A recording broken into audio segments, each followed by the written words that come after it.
Сәлеметсіздер ме, құрметті әріптестер? Мен Байболатова Майра Берікқызы, қазақ тілі мен әдебиеті пәнінің мұғалімімін. Мен осы жаз айларында Талдықорған қаласындағы педагогикалық шеберлікті арттыру орталығында 2 апталық курстан өттім. Курстың тақырыбы бағалау тапсырмаларын сараптау және әзірлеу және сараптау. Тренеріміз Досыкенова Алма Рахымберліқызы. Жалпы осы 2 апталық курста мен түсінгенімді сіздерге қысқаша видео ретінде жеткізгім келіп отыр.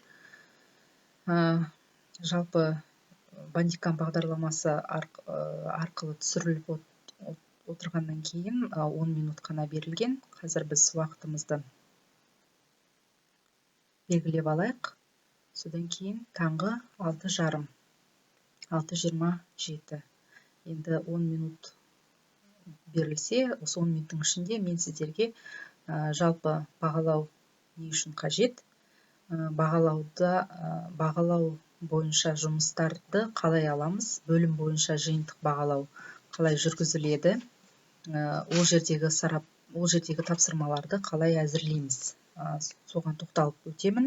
Алдымен сіздерге айтарым, осы видеоның алдында мен сіздерге жіберген сілтемелерді көрсеңіздер болады. Ол жерде жалпы бағалаудың теориялық аспектілері айтылады, және де бөлім бойынша және 90 бойынша жиынтық бағалауды қалай ұйымдастыру қажеттігі түсіндіріледі видео түрінде. Содан кейін барып менің видеомды көрсеңіздер, сізге жалпы түсінікті болады деген ойдамын. Жалпы сіздер білесіздер, иә? Бағалау 2 түрде жүзеге асады. Ол формативті қалыптастырушы бағалау және суммативті, ол жиынтық бағалау түрде жүзеге асады. Енді жалпы бағалау үшін біз қандай құжаттарды негізге аламыз?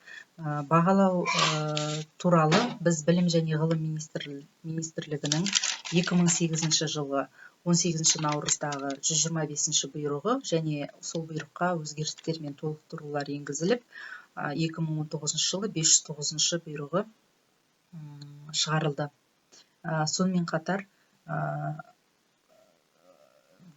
бөлім бойынша 90 бойынша жиынтық бағалауды әзірлеу барысында біз сүйенеміз үлгілік оқу бағдарламасына, ол жердегі оқу мақсаттарына және де пәндік спецификацияға сүйенеміз. Енді көп созбайық, мен сіздерге жалпы өзімнің 11 сыныпқа арналған бөлім бойынша жиынтық бағалау жұмысының құрастырылуына назарларыңызды аудартқым келеді. 11 сынып бөлім бойынша жиынтық бағалау тапсырмасы 1-ші тоқсанда біз бірінші рет аламыз. Ең алдымен біз қолымызға оқулықты аламыз. Оқулықта көрсетілгендей, 1-ші бөлім Қазақстан бейнесі, Қазақстанның өткені мен келешегі алдық. Енді жаздық. Енді оқу мақсатын қайдан алдық? Міне, көріп тұрсыздар, сарымен белгіленіп тұр. Мына 2 оқу мақсатын біз қайдан алдық?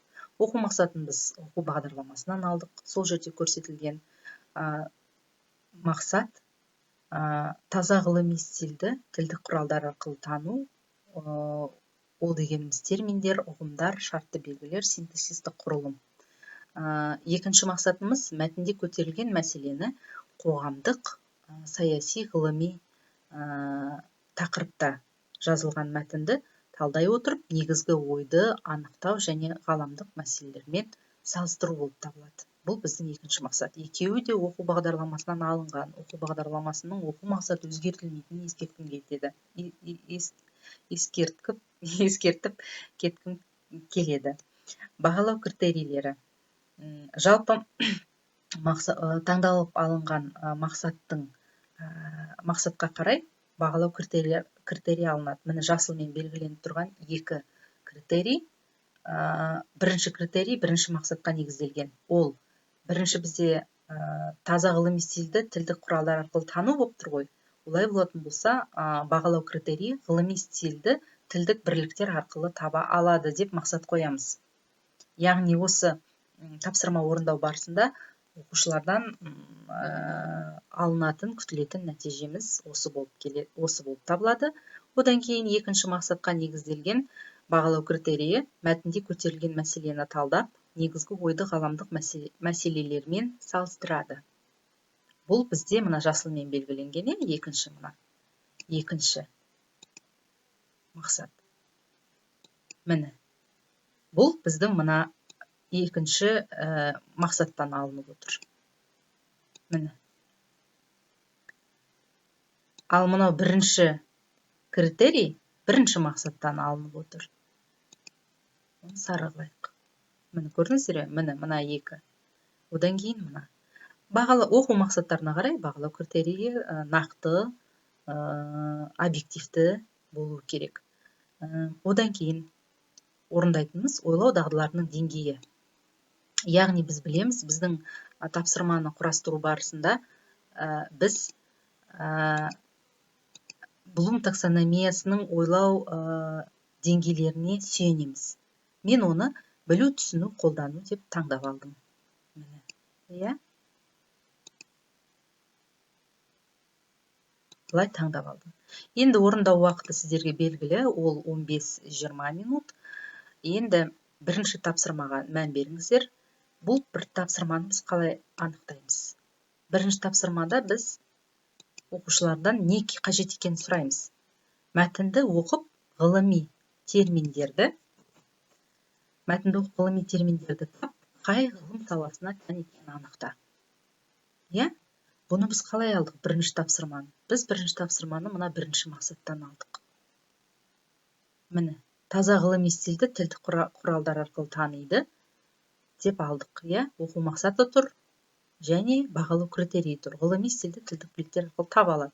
Олай болатын болса, мәтінді оқып, ғылыми терминдерді тап, қай ғылым саласына тән екенін анықта. Міне, көрдіңіздер ғой? Осы мәтіндегі ғылыми стильді тілдік құралдар арқылы таниды. Жалпы мәтінді аламыз. Және соңында, міне көріп тұрсыздар, материал ойла журналынан алынған деп тұр. Мына жерде біз материалды қосымша ресурстардан аламыз. Және оның қай сайттан, қай жерден, қай энциклопедия оқулықтан, немесе газет журналдан алғанымызды жазамыз. Мен мұнда саны, күні деп сұрақ белгісін қойып қойдым.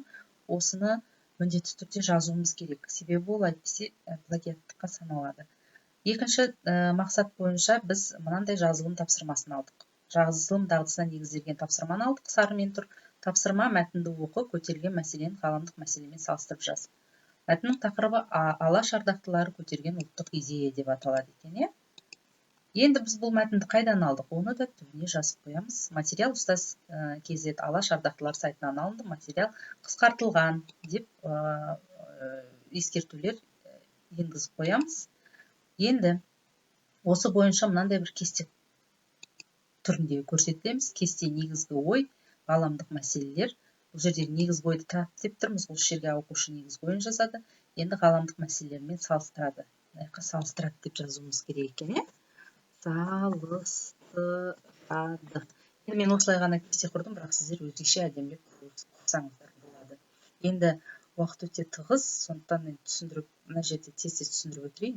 Бағалау критерийлер жоғарыда көрсетілген 1, 2. Енді осы бойынша дескриптор құрастырамыз. Жалпы дескриптор әр тапсырманың соңында көрсетіледі. Ол бізге оқушының білім дәрежесінің қандай деңгейде екенін көрсетеді. Бірінші дескриптор, бірінші мақсатқа байланысты, міне сарымен көрініп тұр. Білім алушы не білу керек? Ғылыми стильдің ерекшелігін біледі. Ғылыми стильдің тілдік құралдары арқылы таба алады. Ойын еркін жеткізе алады. Барлығына бір-бір не береміз? Балл береміз. Екінші мақсат мәтінде көтерілген мәселені талдайды дегенге, мәтінде көтерілген мәселені анықтай алады, мәтінге талдау жасай алады, негізгі ойды ажырата алады, көтерілген мәселе ғаламдық мәселелермен байланыстырады, ойын жүйелі жеткізеді. Барлығы 8 балл. Яғни тапсырманы қалай әзірлеу керек екенін мен қазір келесі видеода түсіндіріп өтемін. Рахмет.